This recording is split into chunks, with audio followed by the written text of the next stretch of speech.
Oh hello, welcome back to Kenshi, the land of reveal and unlicensed rum distillation. This will be the sandbox where we'll attempt today's challenge and try to disintegrate the civilized world one punch at a time, using only martial arts, the power of friendship and unethical medical amputations. Our antagonist for this challenge will be a morally twisted individual who has just committed identity fraud in order to escape the biggest slave camp in the world. His goal is to assassinate every major faction leader until only carnivorous bugs, lobotomized warriors and psychopathic spider whisperers remain.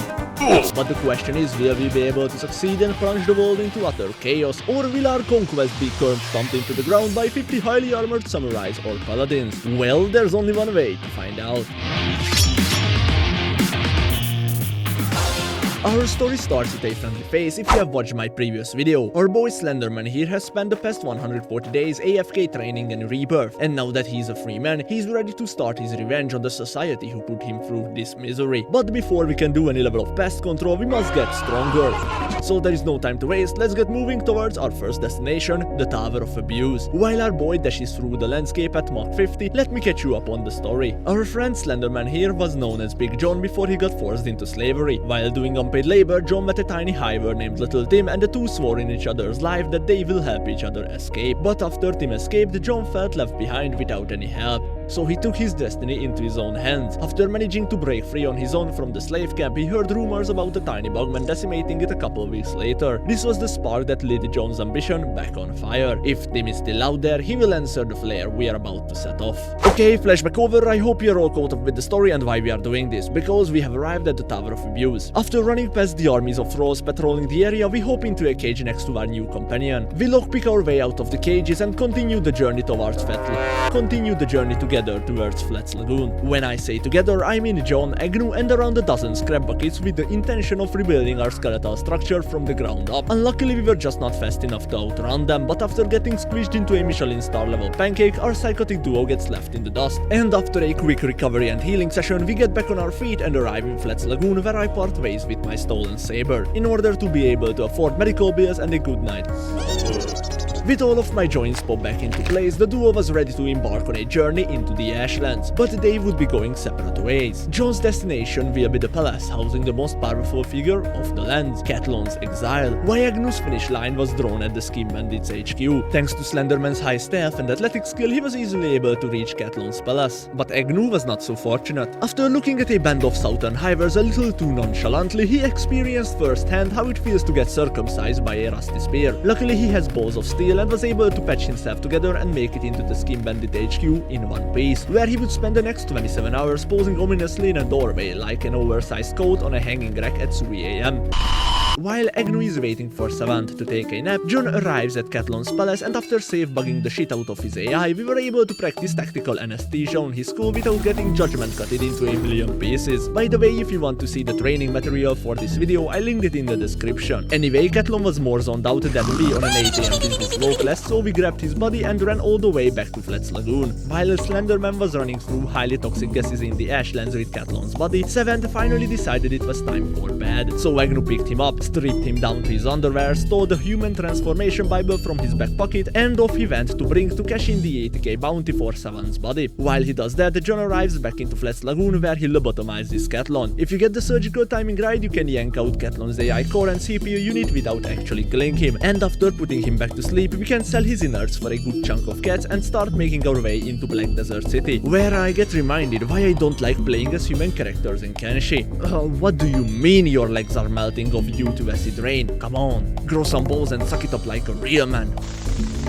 Okay, while John plays the role of a bathtub bomb in a highly toxic lake, we go back to Agnew and cash in our bounty for 80k and start making our way into the Black Desert as well. On the way there, we get chased by the local bandit populace, but it's nothing major we can't outrun. After both parties arrive in the technological haven this city is, we start depleting our bank account in favor of some new shiny prosthetics. We are on the lookout for industrial lifter arms and scout legs, each with the highest quality possible. After blowing around 100k on robotic muscle tissue, our freedom fighters continue their journey towards the hub.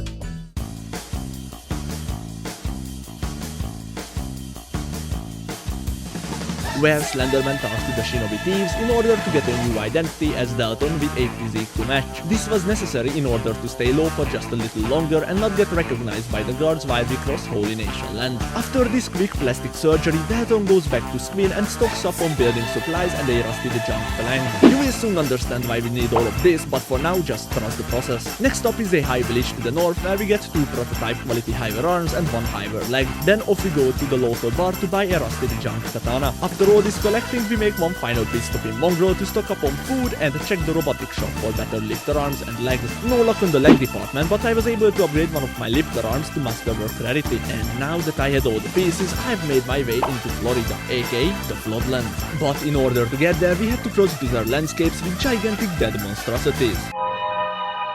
Anyway, we finally arrive in the floodlands where we can recruit Burns into our team, because we want to use his skeletal repair bed for the next part of our training operation. First, we have to build a little shack next to the tower with a potato peeler machine on the inside. Oh, I said potato, I meant human limbs. My bad. Anyway, the first victim of this industrial grinder will be the mad Cat-Lon himself. We will use this oversized spice roller. We will use this oversized Fuck! We will use this oversized spice roller to amputate his right leg. Nailed it! After Cat-Lon was able to receive the movement impaired welfare package from the government, it was Agnew's turn inside the peeler. But this time, all the limbs are coming off. After healing Agnew back to full HP and equipping him with the scout legs and hiver arms, we were ready for the first part of our training. Burns and Dalton started mining iron ore outside for training weights, while Agnew started practicing martial arts on Cat-Lon's legless body. Because I don't know if you remember, but Kenshi's skill system takes into consideration how skilled your opponent is when rewarding you with experience, and you can't really find a stronger opponent than the mad robot himself. So our dexterity, martial arts and strength shot up faster in levels than the stock prices of Nvidia in the past couple of years. And if you are following this video at home, this is the moment when you can finally sit back, stand up from your computer, go outside, take a nice little walk in the forest and touch some grass with your bare hands. No, this can't be.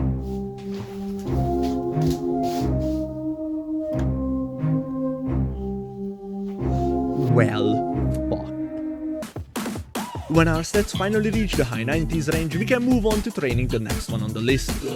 For this, we will just simply change armor with Cat-Lon, give him the rusted junk katana and the hiver left leg we have both, and attack him until he starts whacking Agnew with his katana. At this point, you can jump into the repair bed and just watch as your dodge skill climbs up in levels. While I was enjoying this high activity gameplay, I heard some rumbling outside. Turns out the mighty tin head came by and wanted to demonstrate his godly powers by ransacking our little shed. Well, I did not want it to be that guy, but someone had to tell him to fuck off.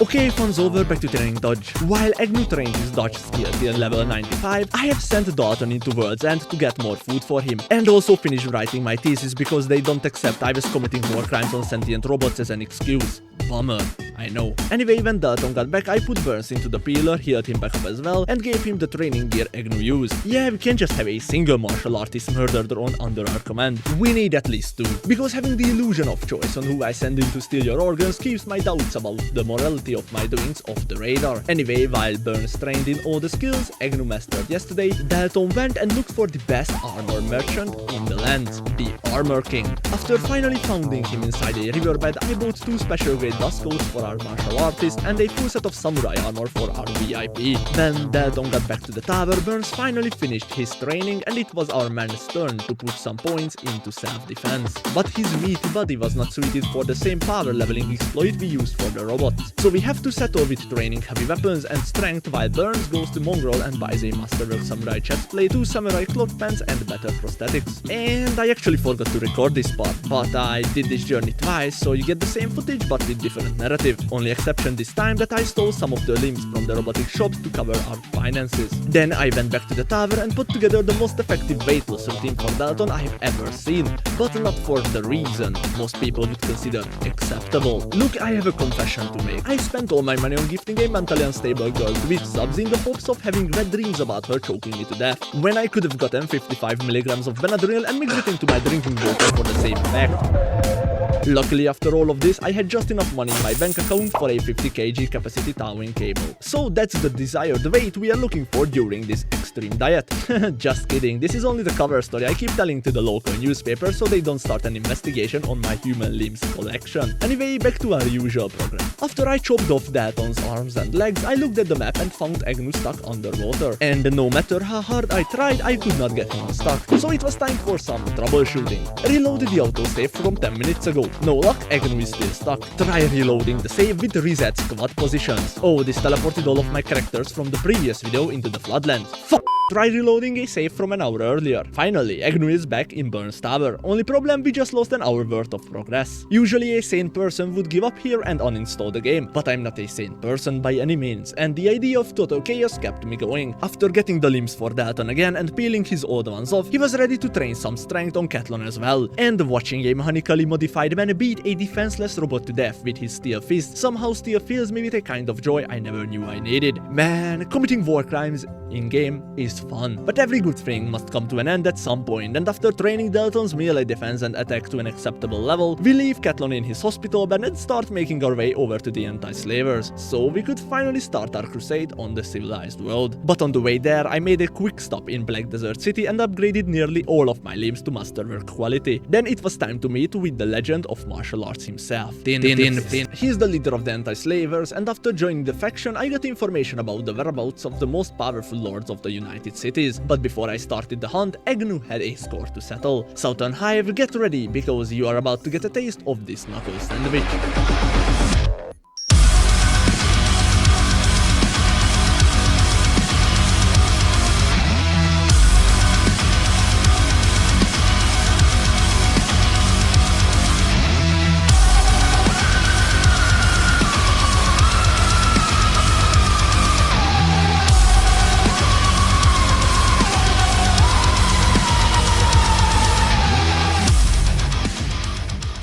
I also use these big hive clusters to train my toughness, with taking my robotic legs off and then putting them back on circa 40 times a character. Yeah, my pointing finger still cries in agony since that day, but look, you can't argue with results. And with this mind-numbing task being finished, we have no more training to do, and this band of misfits are probably the strongest entity this world has ever seen. And what better way to test out this theory than to knock on the door of the Traders Guild's headquarters. Our one-punch squad rolled up to Longan's residence and decimated the police force faster than I decimated a burrito fresh out of a hangover.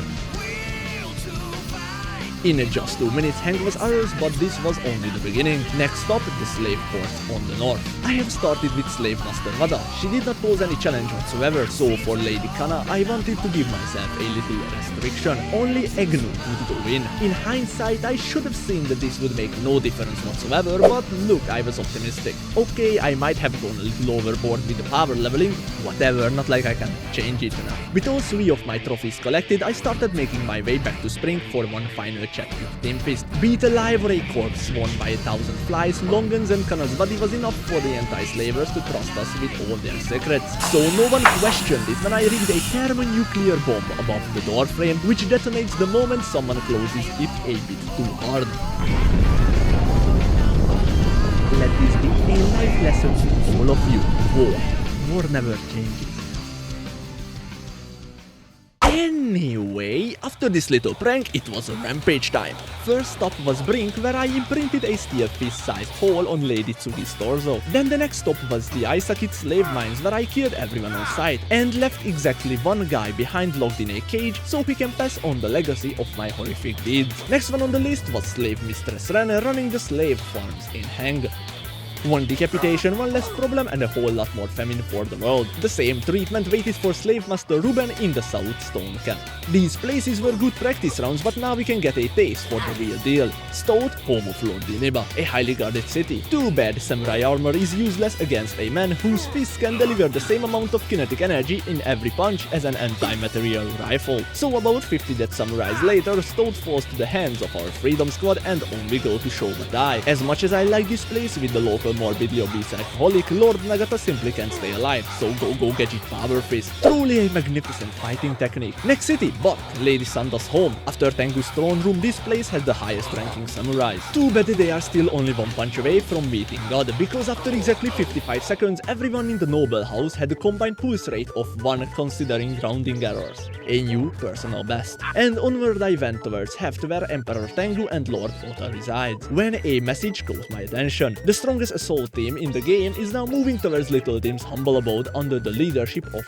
Igor. Luckily that's a well-fortified pond, so I don't have to worry about it. This means I can continue my conquest with knocking every guard unconscious in Heft alongside with Emperor Tengu. I wanted to preserve Lord Ota as well, but his flow of chi kinda short-circuited after my extreme Thai massage. Whoopsie daisy, I guess. Anyway, I scooped up Tengu's body and started making my way towards Black Desert City in order to hopefully find the missing pieces of my masterwork limbs. For legal reasons, I have to say that I accidentally stood on top of a hill here for 45 minutes pondering about where did I go wrong in life without realizing that I was indeed standing in acid rain while I had Tengu's unconscious body on my back. We need this narrative so I can plead guilty on one less charge under human rights abuse, because Tengu is definitely dead. But I mean, if we are fast enough, there will be no one left to enforce the Geneva Convention in the first place, so maybe we just have to step up our game. Next target, Lord Shiro in Katoon. I will be honest, he did not pose a challenge, but I was not done with him just yet. For the last 3 lords of the southern part of the United Cities, I had a very special surprise planned, which would have been Tengu's birthday gift, but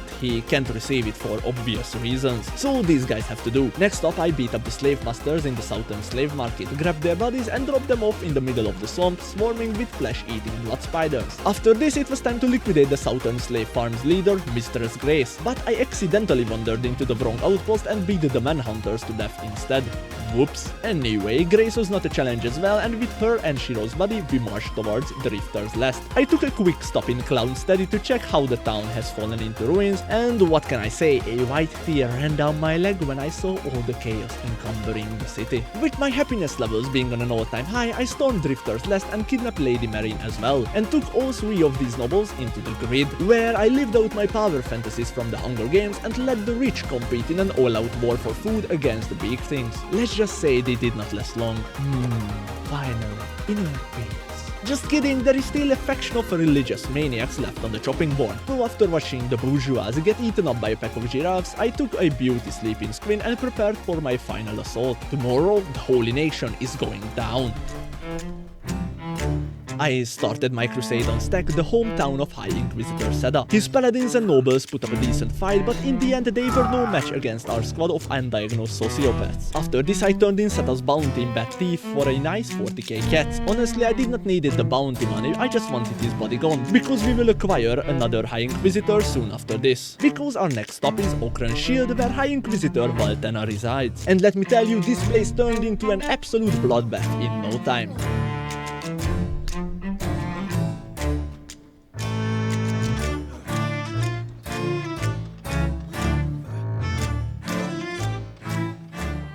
After defeating Valtena, the trio started making their way over to Blister Hill, the home of the Holy Phoenix himself. But little did Dalton know, someone was also on the way there. Arriving at the gates of Blister Hill, the trio makes eye contact with a little man who has no business being in Holy Nation territory. The reunion between the two friends finally happened, and now it was time to take down the last bastion of the civilized world.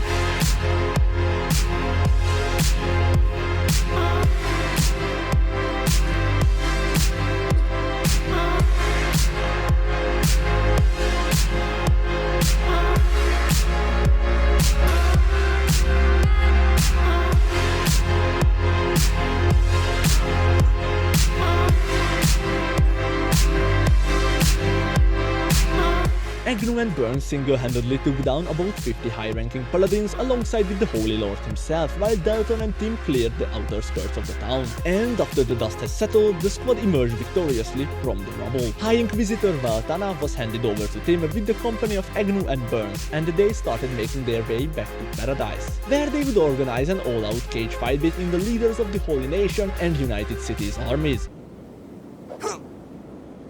But the Dalton still had an offering to make. Grabbing the flashy vessel of the Holy Phoenix, we take off towards Mongol at a record pace, stop in the robotic shop and get ourselves 2 staff legs and 1 robotic arm for the final entertainment of this video. Wait for the Phoenix to recover from his wounds, then it was time to make our way towards our final destination, Airback. After sneaking past countless flesh-eating spiders, we finally arrive at the throne room of a psychopathic individual. But at this point in our journey, we are closer to each other on the insanity spectrum than we think. So I sneaked into his house, deposited the Holy Lord's body right on his doorstep, and watched as the manslaughter ensued.